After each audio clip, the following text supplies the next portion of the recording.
Assalamualaikum warahmatullahi wabarakatuh. Perkenalkan, nama saya Agnita dengan nomor induk mahasiswa 10920192106 dari Prodi Teknologi Hasil Perikanan. Nah, di sini kami diberi tugas oleh Ibu Jawiana Sukadi Sofian SSI MSI dengan mata kuliah Biokimia Dasar. Nah, di sini tugas kami itu menjelaskan mengenai biokimia, karbohidrat serta protein sebagai tugas midterm pada semester 3. Materi yang pertama yaitu kita harus menjelaskan mengenai biokimia. Nah, yang pertama-tama kita harus mengetahui pengertian dari biokimia tersendiri. Nah, kata biokimia berasal dari bahasa Yunani yaitu bios yang berarti kehidupan dan chemis yang berarti kimia. Sehingga secara keseluruhan dapat kita mengerti bahwa ilmu yang mempelajari dasar kimia kehidupan. Nah, secara singkat pengertian biokimia adalah sebuah ilmu yang mempelajari fungsi biologis pada senyawa-senyawa organik atau biomolekul seperti karbohidrat, protein, lemak, dan asam nukleat. Dengan mengombinasikan ilmu biologi dan kimia, biokimia adalah cabang ilmu yang mempelajari proses kehidupan mulai dari bagian terkecil yaitu sel. Nah, agar kita dapat mengetahui struktur sel, kita perlu menggunakan cabang ilmu ini agar dapat mempelajari fungsi biologis yang terdapat pada senyawa-senyawa kimiawi penyusun sel. Oleh karena itu, biokimia akan kental sekali dengan ilmu biologi seperti sel, molekuler, genetika, bioteknologi, dan ilmu kimia seperti senyawa, aktivitas enzim, dan reaksi-reaksi kimia.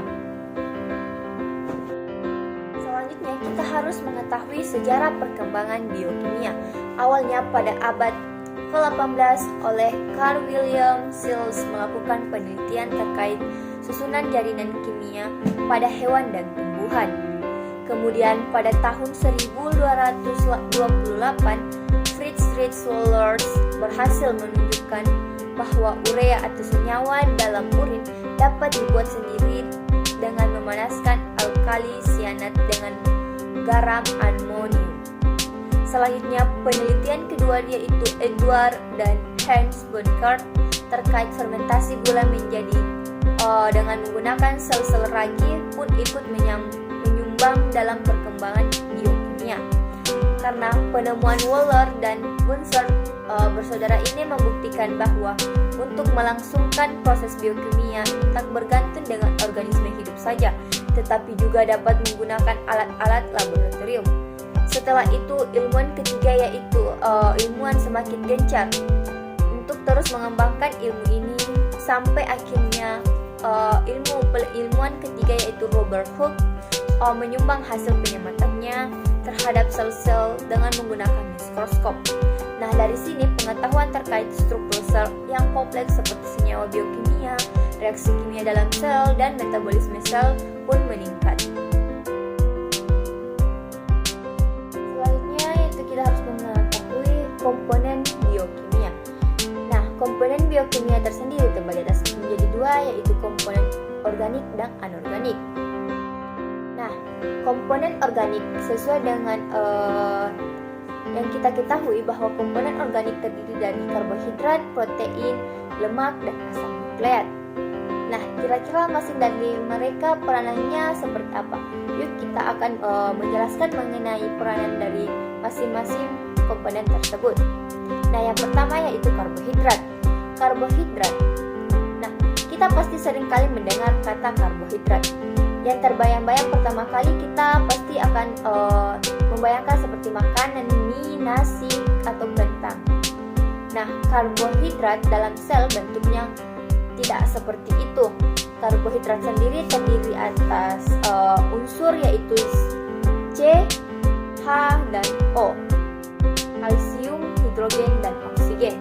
Nah, dengan rumus empiris CnH2ON. Nah, yang kedua yaitu protein. Komponen organik sel yang kedua ini adalah protein. Nah, kalau kita dengar kata protein, pasti terlintas di pikiran kita itu mengenai telur kan. Nah, dalam komponen ini kita tidak membahas mengenai telur. Protein disusun oleh asam amino yang berperan sebagai salah satu penyusun membran sel, membantu transport substansi tertentu, dan mempercepat reaksi kimia dalam sel. Reaksi kimia tersebut terjadi dalam bentuk protein fungsional yaitu disebut enzim. Nah, yang ketiga, lemak. Lemak juga turut berperan dalam sebuah sel karena lemak tersusun dari asam lemak dan gliserol. Lemak sendiri berfungsi sebagai komponen utama membran plasma. Nah, komponen yang kedua yaitu anorganik. Nah, setelah tadi kita membahas mengenai organik, sekarang kita lanjut ke komponen kedua yaitu anorganik. Nah, kalian masih ingat gak sih tentang komponen anorganik apa saja? Nah, pasti yang dari SMA sudah mengetahui komponen mengenai anorganik seperti apa, yaitu ada air, vitamin, dan mineral. Nah, maka dari itu saya akan membahas satu persatu dari komponen anorganik tersendiri. Nah, yang pertama, air. Komponen organik pertama yaitu air. Nah, air merupakan komponen kimiawi sel yang komposisinya paling banyak. Fungsi air dalam sel adalah sebagai pelarut bahan anorganik dan organik, serta mempercepat reaksi dalam sel. Yang kedua yaitu vitamin. Nah, dalam sel, vitamin berperan sebagai katalisator yang berfungsi untuk mempercepat reaksi kimia dalam sel. Macam-macam vitamin diantaranya adalah vitamin A, D, E, K, dan B, dan C. Ada yang ingat fungsi dari masing-masing vitamin tersebut? Nah, kalau tidak ya mari kita membaca kembali pelajaran mengenai biologi pada mata pelajaran SMA. Nah, yang komponen ketiga yaitu mineral. Nah, komponen ketiga ini anorganik yang terakhir yaitu mineral. Mineral tersendiri berperan dalam aktivitas metabolisme sel sebagai pengatur kerja enzim serta memelihara tekanan osmosis sel. Nah, mineral sendiri mempunyai banyak tugas.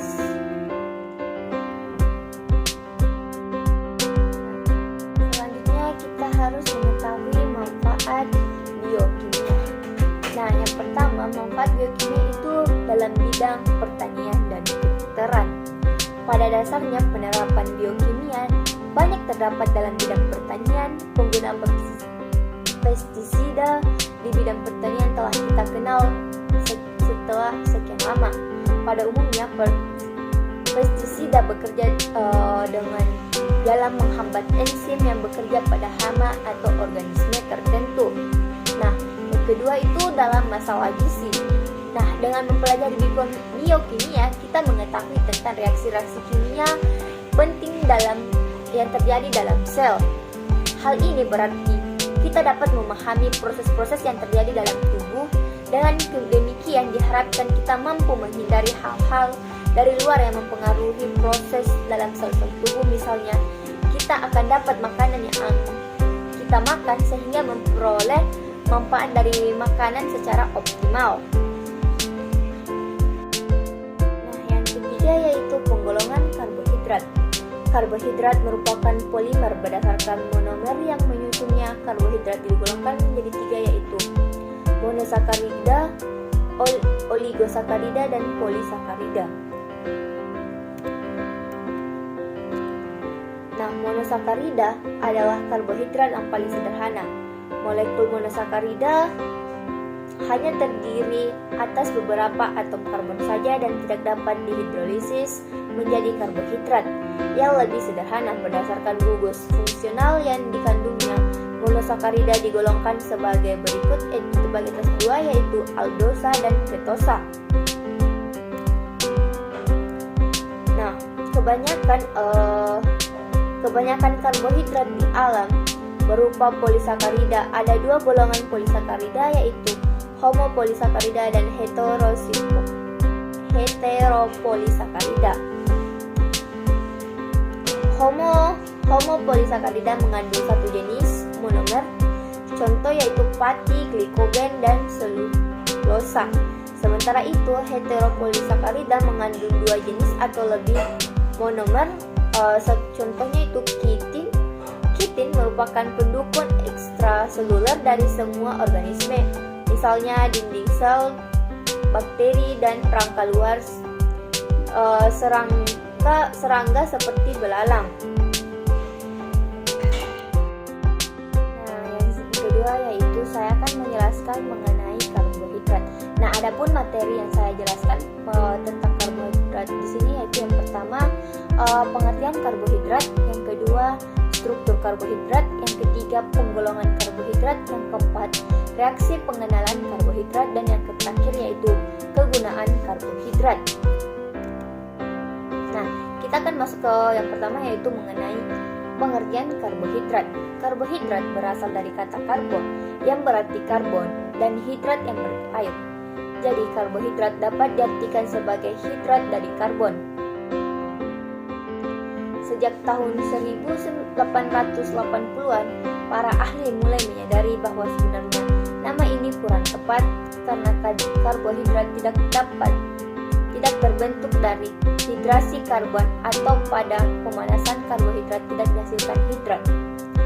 Karbohidrat lebih tepat disebut sakarida yang berasal dari kata sakar yang berarti gula. Karena karbohidrat sederhana mempunyai rasa manis, karbohidrat dapat berupa polihidrosi aldehid atau golongan aldosa, atau polihidrosi keton atau golongan ketosa.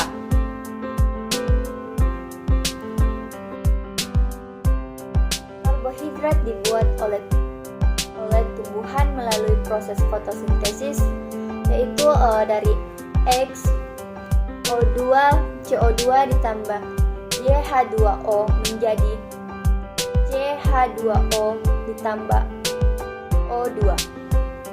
Tumbuhan mengubah karbon dioksida dan uap air menjadi karbohidrat dan oksigen dengan bantuan sinar matahari dan berlangsung di klorofil daun. Lain halnya dengan tumbuhan, manusia dan hewan tidak dapat membuat karbohidrat. Manusia dan hewan memperoleh dari tumbuhan. Oleh karena itu, kehidupan manusia dan hewan sangat bergantung pada tumbuhan. Nah, yang kedua yaitu struktur karbohidrat. Secara kimia, karbohidrat adalah senyawa yang mengandung unsur C, H, dan O. Contoh yang paling umum adalah glukosa dengan rumus empiris C6H12O6 dan sukrosa dengan rumus empiris C11H22O11. Sebagian besar karbohidrat memenuhi rumus umum yaitu CXH2O. Rumus struktur karbohidrat dapat dituliskan secara terbuka atau tertutup. Rumus struktur karbohidrat secara terbuka atau tertutup atau aliatis merupakan proyeksi yang dibuat oleh Amy Fisher, sedangkan struktur tertutup atau siklis hasil proyeksi dari Tollens dan digambarkan secara siklohorizontal oleh Howard. Nah, rumus yang dimaksud itu terbagi atas dua, yaitu rumus Fisher dan rumus Howard. Nah, yang ketiga yaitu penggolongan karbohidrat. Karbohidrat merupakan polimer berdasarkan monomer yang menyusunnya. Karbohidrat digolongkan menjadi tiga, yaitu monosakarida, oligosakarida, dan polisakarida. Nah, monosakarida adalah karbohidrat yang paling sederhana. Molekul monosakarida hanya terdiri atas beberapa atom karbon saja dan tidak dapat dihidrolisis menjadi karbohidrat yang lebih sederhana berdasarkan gugus fungsional yang dikandungnya. Monosakarida digolongkan sebagai berikut, terbagi atas dua, yaitu aldosa dan ketosa. Nah, kebanyakan karbohidrat di alam berupa polisakarida. Ada dua golongan polisakarida, yaitu homopolisakarida dan heteropolisakarida. homopolisakarida mengandung satu jenis monomer, contoh yaitu pati, glikogen, dan selulosa. Sementara itu, heteropolisakarida mengandung dua jenis atau lebih monomer, contohnya itu kitin. Kitin merupakan pendukung ekstraseluler dari semua organisme, misalnya dinding sel, bakteri, dan rangka luar serangga seperti belalang. Nah, yang terakhir dari karbohidrat yaitu kita harus mengetahui kegunaan karbohidrat. Nah, yang pertama yaitu sebagai energi utama bagi manusia. Yang kedua yaitu menjaga keseimbangan asam basa tubuh. Yang ketiga membantu penyerapan kalsium. Yang keempat membantu metabolisme lemak. Yang kelima melancarkan pencernaan. Dan yang keenam sebagai pembentuk kerangka struktur RNA dan DNA. Yang ketiga yaitu saya akan menjelaskan mengenai protein.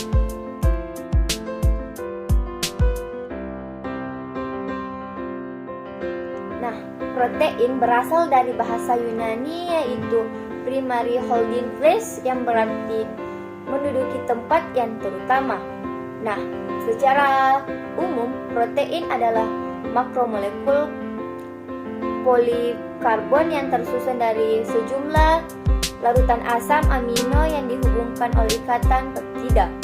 Protein dalam makanan nabati tergolong hidrogen dinding sel yang terdiri atas selulosa sehingga daya cerna sumber protein nabati pada umumnya lebih rendah dibandingkan dengan sumber protein hewani. Nah, yang kedua yaitu fungsi protein. Yang fungsi protein yaitu yang pertama, protein menyediakan bahan-bahan yang penting peranannya untuk pertumbuhan dan pemeliharaan jaringan tubuh. Protein bekerja sebagai pengatur kelangsungan proses di dalam tubuh. Yang ketiga itu memberi tenaga jika keperluannya tidak dapat dipenuhi oleh karbohidrat dan lemak.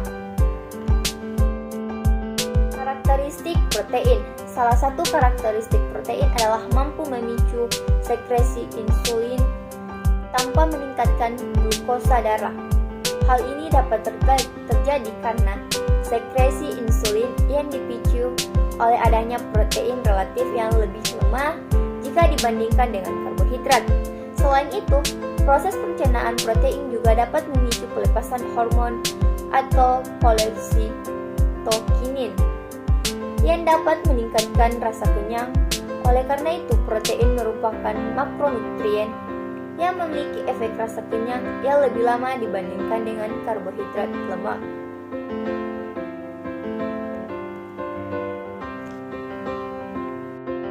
Klasifikasi protein berdasarkan fungsi biologisnya terbagi atas 8. Yang pertama itu enzim, yang kedua protein cadangan, yang ketiga protein bersifat racun, keempat protein pelindung, yang kelima protein pembangun, yang keenam protein kontraktil, yang ketujuh protein pengangkut, yang terakhir yaitu protein hormon. Klasifikasi protein terbagi atas 3 yaitu serabut, globular, dan konjugasi. Nah, serabut atau biasa dikenal dengan kata fibrosa, daya larut yang rendah, kekuatan mekanis yang tinggi, dan tahan terhadap enzim pencernaan. Yang kedua yaitu globular, larutan dalam garam dan asam, mudah berubah di bawah pengaruh suhu, konsentrasi garam, serta mudah mengalami denaturasi. Yang ketiga yaitu konjugasi, yaitu protein sederhana yang terikat dengan bahan-bahan non-asam amino. Struktur protein. Molekul protein tersusun dari satu rantai asam amino tunggal yang dihubungkan oleh ikatan peptida, membentuk ikatan antara asam-asam amino yang dan terletak saling berdampingan melalui ikatan hidrogen antara atom oksigen dan nitrogen atau melalui interaksi antar rantai samping. Asam amino yang menyusun rantai protein memiliki struktur kimia yang bervariasi antara lain hidrofilik, hidrofobik, aromatik, alifatik, dan dan heterosiklik. Asam amino menentukan identitas dan fungsi protein. Adapun jenis-jenis asam amino. Pertama itu asam amino esensial ini tidak dapat dibentuk oleh tubuh sendiri tetapi harus disuplai dalam bentuk jadi atau fermen dalam menu yang dimakan sehari-hari. Ada 8 asam amino esensial untuk orang dewasa dan 10 asam amino esensial untuk anak yang harus kita penuhi, yaitu isoleucin, leucin, lisin, metionin, fenilanin, treonin, triptofan, valin, arganin, dan histidin. Asam amino semi esensial artinya asam amino ini tidak dapat menjamin proses kehidupan jaringan orang dewasa, tetapi tidak mencukupi untuk pertumbuhan anak. Yang ketiga yaitu asam amino non esensial. Asam-asam amino ini tidak dapat disintesa oleh tubuh sepanjang bahan dasar memenuhi kebutuhan pertumbuhannya. Demikianlah penjelasan dari saya mengenai materi yang telah saya sampaikan tadi. Kurang dan lebihnya mohon dimaafkan. Wabillahi taufiq wal hidayah. Wassalamualaikum warahmatullahi wabarakatuh.